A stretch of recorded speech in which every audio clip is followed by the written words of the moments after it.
So the running backs list was released, of course, voted by executives, players, scouts, and coaches. And here is the list. Number one, the best running back in the NFL, voted by the mass majority, was Nick Chubb. McCaffrey at 2, Jacobs at 3, Saquon at 4, Henry at 5, Taylor at 6, 7, Kamara at 7, Cook at 8, Pollard at 9, Austin Ekeler at 10.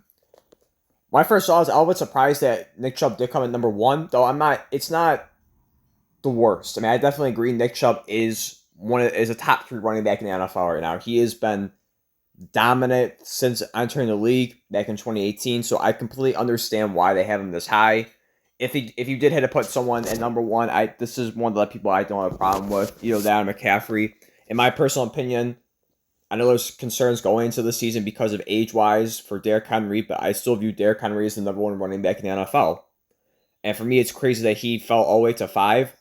Another big shocker was Josh Jacobs at number 3. I'm not sure if they're going off of just the 2023 season or they're just going altogether as a whole for their careers, but I don't agree with Josh Jacobs at number 3.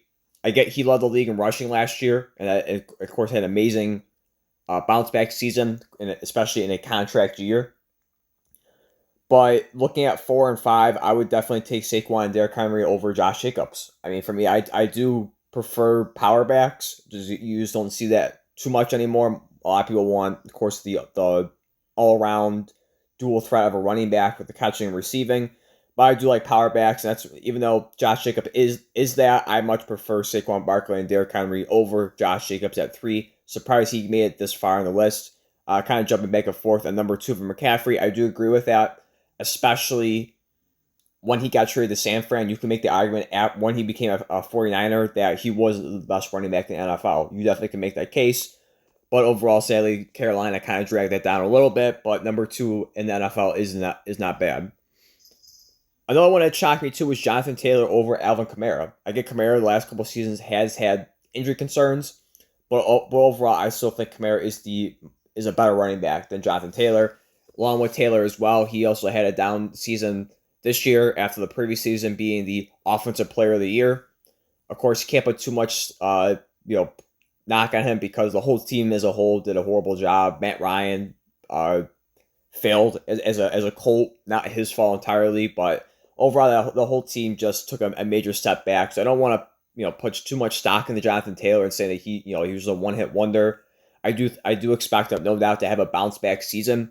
I don't know how he's going to do with Anthony Richardson at quarterback, because definitely the focus will be shifted on him. But I do expect Jonathan Taylor to bounce back, similar to what he was in 2021. So as for me, Kamara at number 7 is a little low. I definitely thought he'd be somewhere in the very worst top 5 range. Number 8 at Dalvin Cook, which doesn't make any sense because he is one of the best running backs in the NFL, but yet he's having trouble getting signed.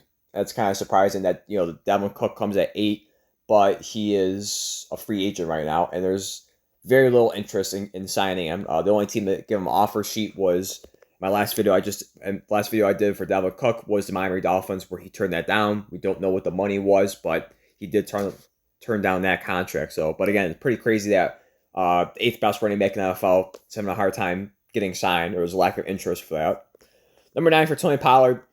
It is fair. I guess you could say he could be maybe a tad bit higher. Definitely was a home run hitter for the Dallas Cowboys, a much better option in this stage of the career as opposed to Zeke Elliott, who just looks beat up and is just like Dalvin Cook is still looking for a job. Doesn't seem like there's any interest whatsoever in Zeke Elliott. Maybe as the preseason gets closer and training camp gets closer, he might get signed.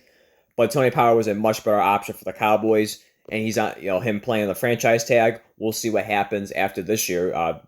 Who knows? Next year's running back free agency could be immensely stacked with everyone having pending expiring contracts or might be cut candidates. Number 10, we have Austin Ekeler, who has been a underrated I think at times an underappreciated running back. Definitely, you look at the stats, the last 2 seasons has been amazing. Has not had a 1,000-yard season. He is around the 900-yard range, but touchdowns definitely makes up for that. But overall, it's not a horrible list. One thing that kind of shocked me was I definitely thought Joe Mixon would have been somewhere in the top 10 because I do think he has the capability of being there. A lot of people I've seen for tweets and reactions. Najee Harris, which definitely this year he could have the possibility of jumping back into the top 10, but for the down season, it's tough to put Najee Harris over these guys.